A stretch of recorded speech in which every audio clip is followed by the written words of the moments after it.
So I welcome you once again, Mr. Suhas Chakma. I request now volunteers to please come and request again the chair to felicitate Mr. Suhas Chakma.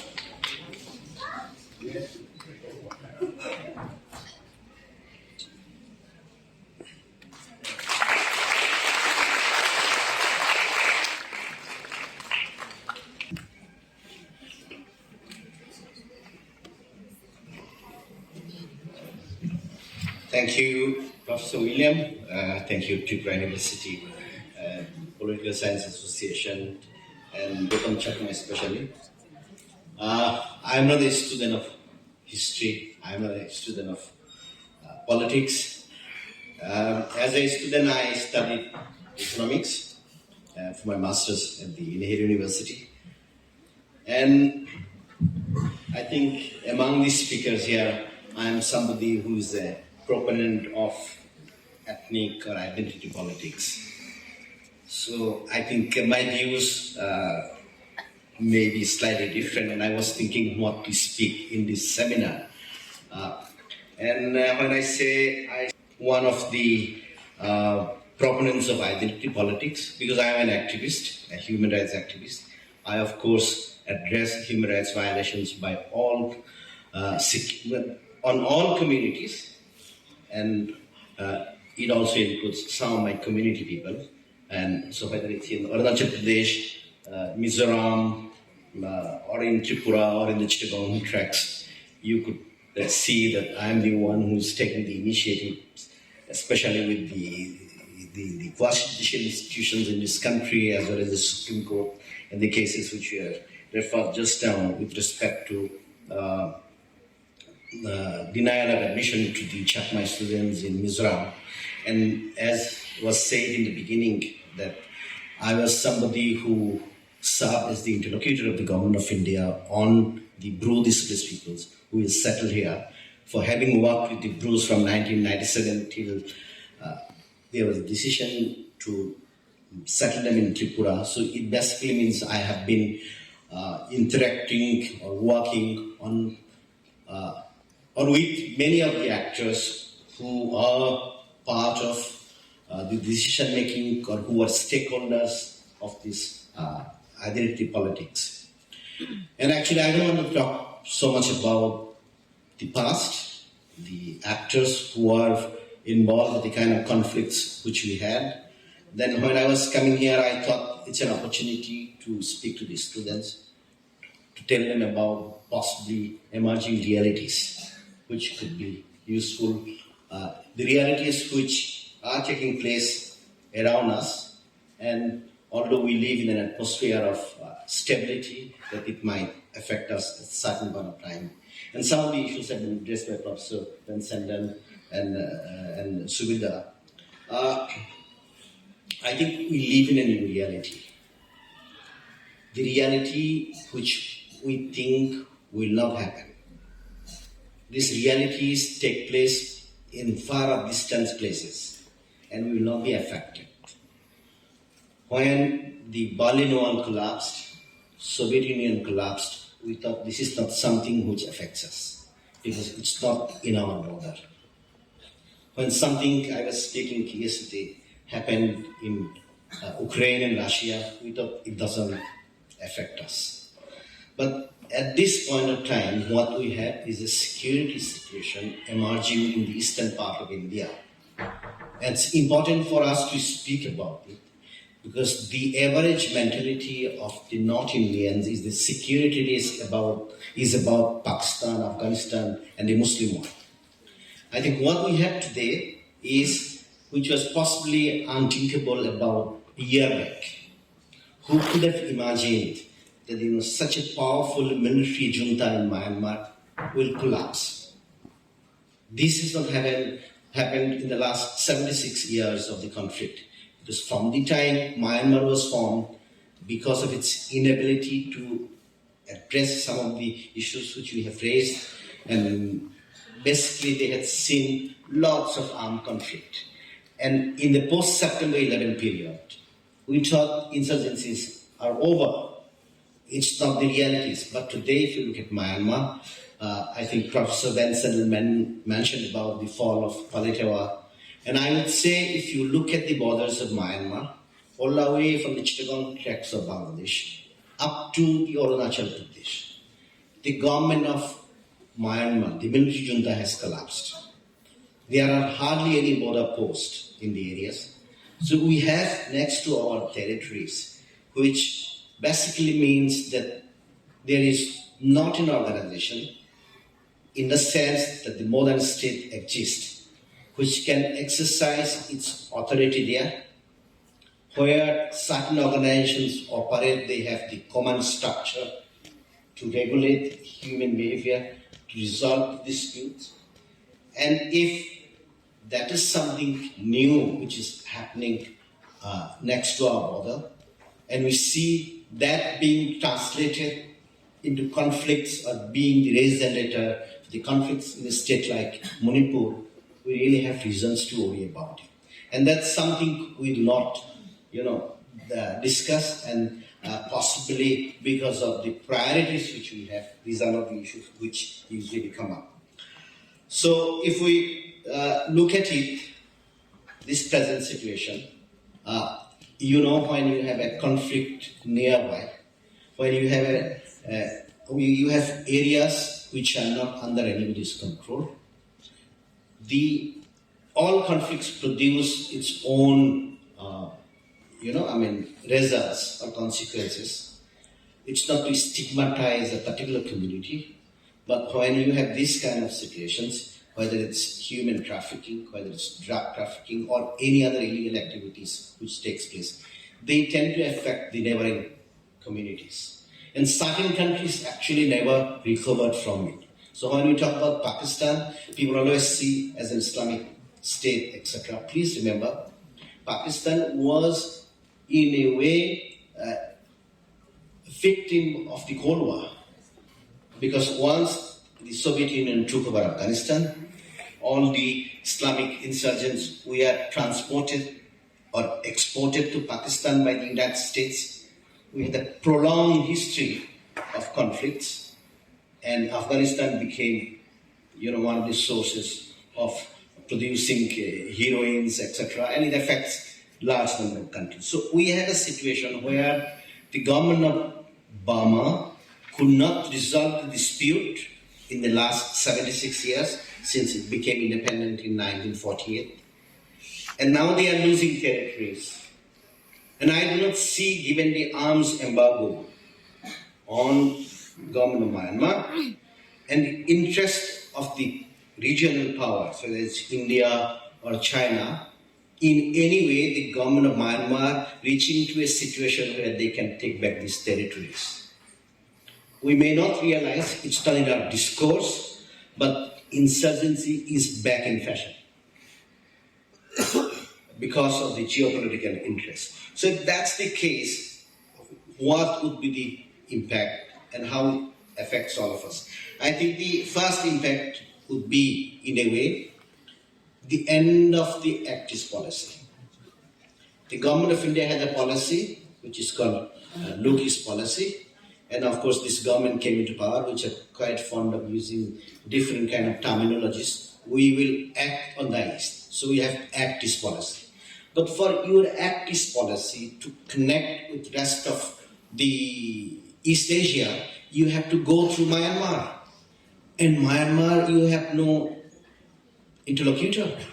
Your interlocutor as the junta doesn't serve your purpose because it no longer controls actually the entry points through which the government of India will go through. So irrespective of whatever the decision makers might say, or they are possibly taking measures, actually Actis policy has come to an end. And that was why I was saying, because you have to act, because the investment which the government of India made to connect Northeast India are no longer viable, because in the Kaladan port, which everybody talks about, and Koyapio port in Myanmar and the Arakan province, which are only 100 kilometers away from each other, the Chinese and the Indians contesting out there, it's under the control of the Arakan army. Now the question arises, how come Arakan army is so powerful, using anti-aircraft guns and etc.? Where are they getting arms from? And it's a large community. It's a small community, relatively a small community, to generate some resources. Obviously, there are other actors which are involved in it, and I think the Myanmarese Junta had made one or two statements blaming the Chinese because of this geopolitics, and of course, Arakan army in any manner had not consistently, I would say, attacked any Chinese kind of investment out there, but they have been quite, I would say, they had strong reservations, sometimes attacks the Indian investment out there. And for the government of India, it's very difficult. I think we have Suvilda here, because Arakan is one province, I think, where the government of India loses its control because of the Operation Leech in 1998, which took place in in Andaman Nicobar, and then Suvilda was the journalist who investigated it. It's in the psyche of the Arakanis not to trust the government of India. So you might say at a certain point of time that this is a small community, how do they matter? But today, if the government of India doesn't negotiate with the Arakanese army, sorry to say that they are not going to have entry into the Arakan province. So with this, what goes away is your entire investment, billions of dollars, which you have made into the Caladan port, exactly the same investment we have made for the Chabahar port in Afghanistan. Thinking that the Taliban will never come back, you build the parliament and so many things. Then, of course, once the Taliban took over, you had to flee, and that's being used by the Taliban at this point of time. So there is a limitations of the way the bureaucrats think, the security analysts in the ministry, so the decision makers think. So sometimes what I'm trying to say is that you may think in a manner that this particular small community is not important. But small community in a given context can be very, very influential, effective, because they might just control the transit. And if they control the transit, you can't have any say. And that's also one of the reasons why the Caladan port has not been completed, because nobody wants to risk their life to go and complete the project in the Myanmar side. So this brings me to the next issue. Which I think we should be discussing here, the students, the professors, etc. What could be the way out? And of course, being a Chakma, I have to bring the Chakma-related issues. I think the time has come for many of us to be concerned about 2-3 things. The first thing is it possible to have an alternate view? Not necessarily the Act-East policy, because your Act-East policy has failed. You are going to see conflicts in Myanmar for the next 75 years. And sometimes things which do not pretend will happen, happens. Empire collapse all over the world. Time comes and goes, and we do not know in what directions. There is no empire which lasted long period of time. So I think for the government of India, I think the time has come, which concerns the students in Tripura or Myanmar, etc. I think since for the government of India, its Act-East policy has failed, maybe they should look within the boundaries. So you have at this point of time a situation where in the neighborhood you have the Chittagong Tracts of Bangladesh. And Chittagong Tracts still troubled. They are still very, you have quasi-insurgent groups operating there. The Chittagong Tracts peace accord has not been implemented. And it's a fact we know, possibly we will not say on record, that in the last 15 years, we have a government in Dhaka, which is, you could say, supported 100% of the government of India. The Awami League of Sheikh Hasina government.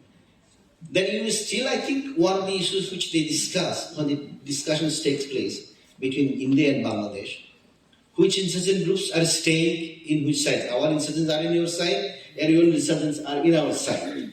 Now, if you believe in security of the state, why can't you take measures so that, the insurgencies are resolved? Because the best security at the end of the day is not provided by the military. The best security at the end of the day is provided by the people themselves. So providing security would require some way or the other, one could say, the resolution of the implementation of the Chittagong Tracts Accord, which will require interventions of the government of India. Now, Chittagong Tracts Accord is not about the Chakmas. Chittagong Tracts Accord is about 13 ethnic communities, and the second largest group there are the Tripuris. It's possibly because people in this state do not follow that the second largest group after the Chakma are the Tripuris. And the refugees which you have in Mizoram, apart from Burma, are from the Chittagong Tracts, about 1,500 of them. So it is an issue of Mizoram as well. So unless state of Tripura, state of Mizoram, speak about these issues, you are not going to create conducive conditions. So what will you create? You will create a conditions where everybody comes and settles in your state. It's not new. This is what is propagated by the government of India. Because Citizenship Amendment Act is about favoring not so much Buddhist Christians, but the Hindu minorities who are fleeing. So the policy of the government of India is itself is partisan. And I do not see anything wrong if a Chin comes from Myanmar and settles in Mizoram, where else they will go. So if you do not resolve the problems in the neighborhood, you will have massive conflicts, and which we are ignoring. So resolution of the Chittagong Tracts problem through implementation of the Chittagong Accord is in the interest of Tripura. It is in the interest of Mizoram. Because if the Chins or Boms in Chittagong Tracts had their rights, they will be fleeing to Mizoram. That's the same situation. So I think the state, when they take very, very narrow approaches to security, identity, they cannot resolve the problems. So if we do not take this kind of measures, the fear is Manipur will become the template. But these templates should not be repeated everywhere, including in the states. When I see sometimes certain group speaking about certain religious groups, including the Christians, I get so scared because there are so many conflicts which come up which we cannot, predict, even if you follow so closely. So that's why I think we all should be vigilant, and students have a role because at the end of the day, they are a strong part of the identity politics. Thank you.